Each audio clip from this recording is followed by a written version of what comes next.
স্পেনের সরকার অভিবাসীদের জন্য এক বড় আনন্দের খবর দিয়েছে।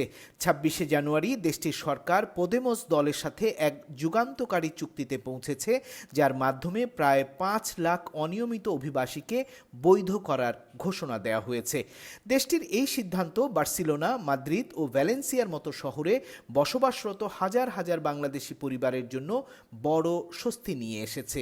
বর্তমানে স্পেনে প্রায় ৫০,০০০-এরও বেশি বাংলাদেশি বসবাস করছেন বলে ধারণা করা হয়। তাদের একটি বড় অংশ দীর্ঘদিন ধরে বৈধ কাগজপত্র না থাকায় কঠিন জীবন কাটাচ্ছিলেন।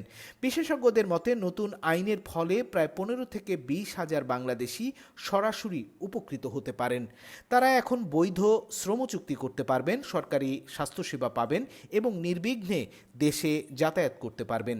দ্য গার্ডিয়ানের প্রতিবেদনে জানা যায়, এই প্রক্রিয়া দ্রুত বাস্তবায়নের জন্য সরকার রাজকীয় ডিক্রি জারি করার সিদ্ধান্ত নিয়েছে। এর ফলে মন্ত্রিসভার অনুমোদনের পরপরই এটি কার্যকর হবে, কোনো দীর্ঘ সংসদীয় বিতর্ক ছাড়াই। ইউরোপে একক কোনো দেশে এত বড় পরিসরে অভিবাসীদের বৈধতা দেওয়ার ঘটনা বিরলই বলছেন অভিবাসন বিশেষজ্ঞরা।